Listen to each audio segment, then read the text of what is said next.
délégation de cadres et personnalités du ministère de l'Agriculture, de l'Élevage et de la Pêche, conduite par le ministre conseiller à l'Agriculture, Biogera Sakakina, a, dans le cadre du suivi de la campagne agricole 2025-2026, échangé avec les acteurs des différentes filières agricoles de la commune de Kétou le lundi 15 septembre.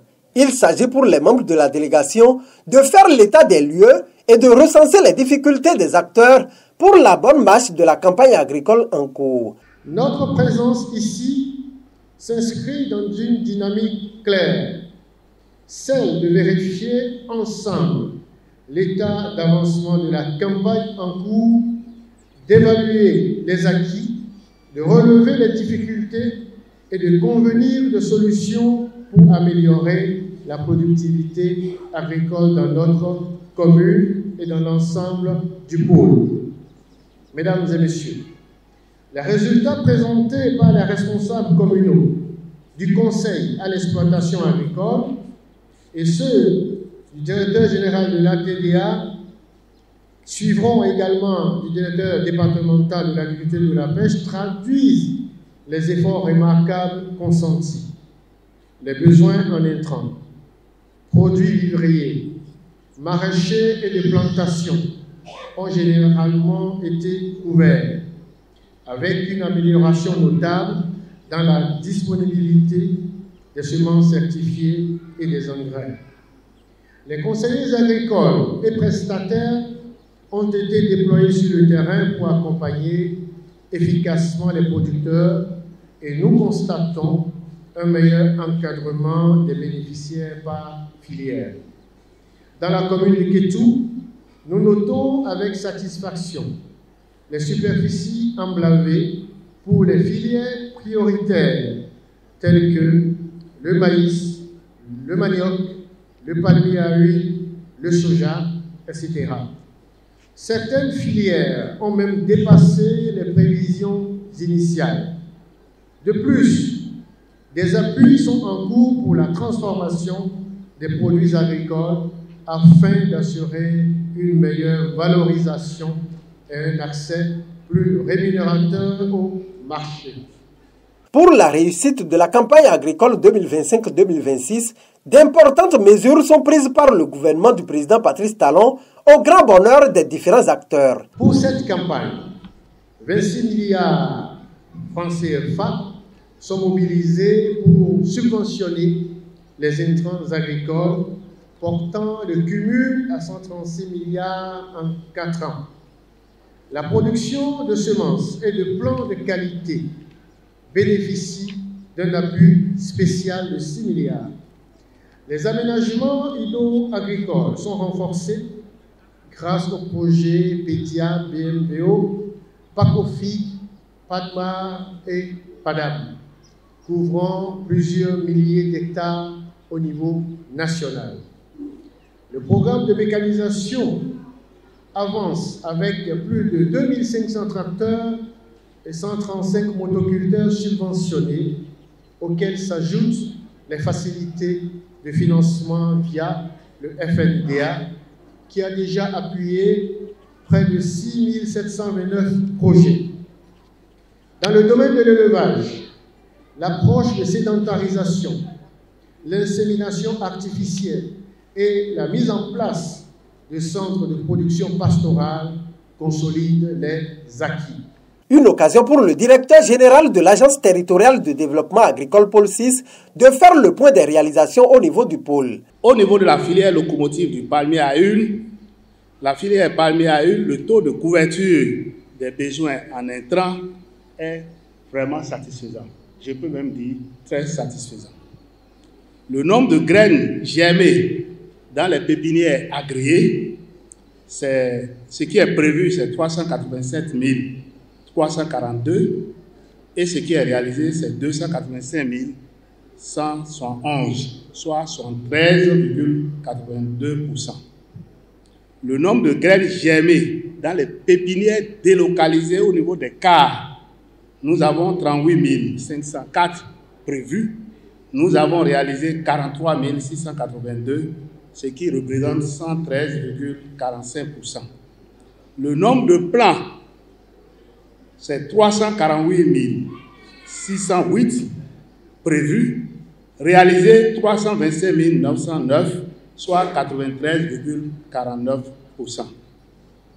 La quantité de KCL en tonnes que nous avons reçu, c'est 5010 et prévu 5010, ce qui fait les 100%.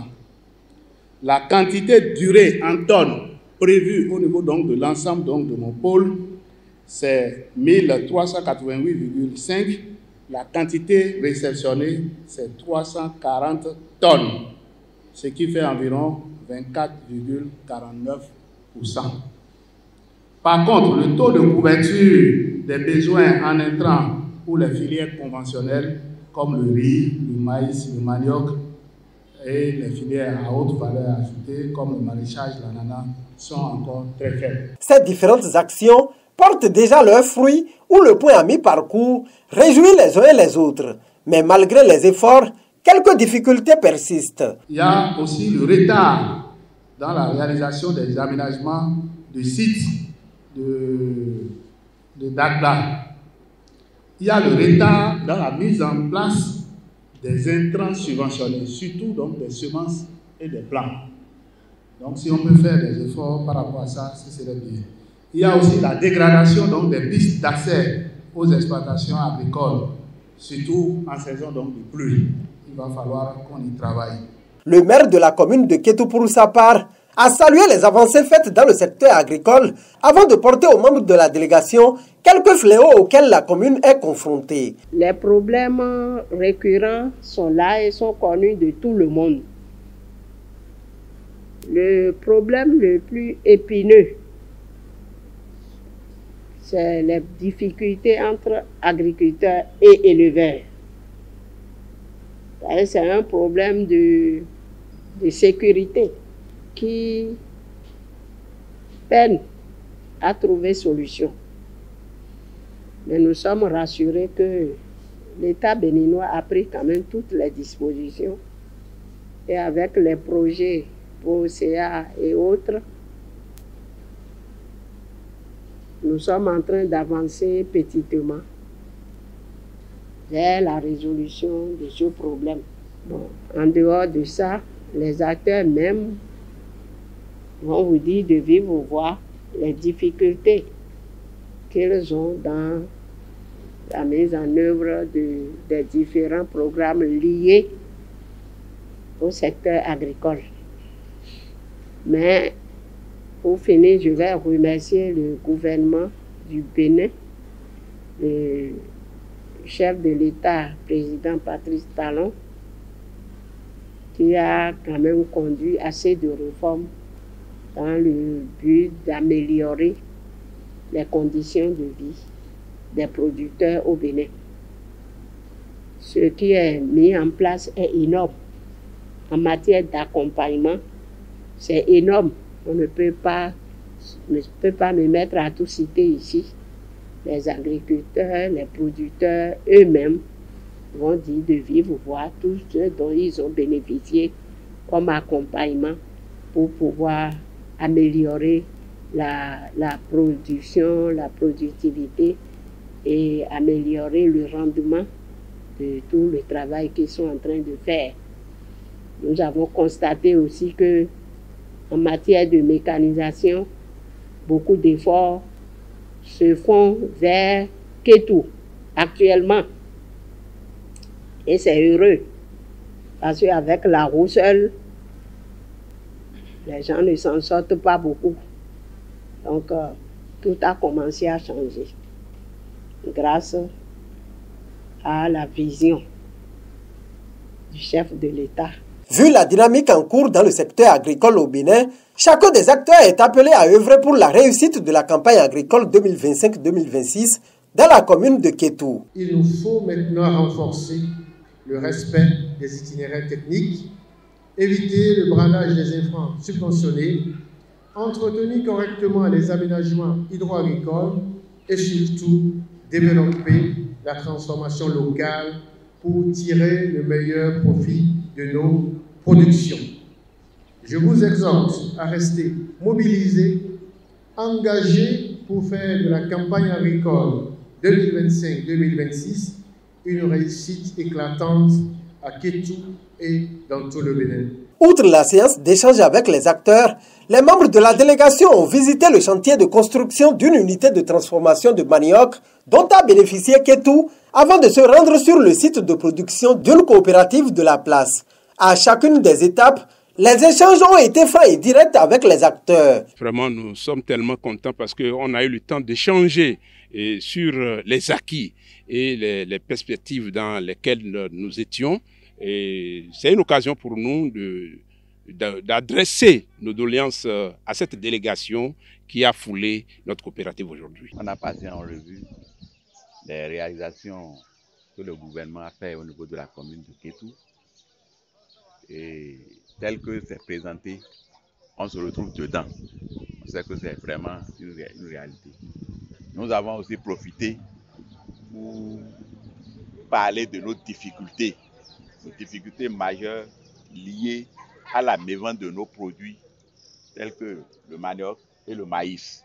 Donc nous avons plaidé pour que le gouvernement regarde dedans pour nous, pour qu'on puisse vendre les produits que nous avons sous nos bras. Du côté de la délégation, l'on se réjouit du constat fait sur le terrain. Je crois que c'est une mission qui nous donne assez de satisfaction par rapport au constat qu'on a fait sur le terrain.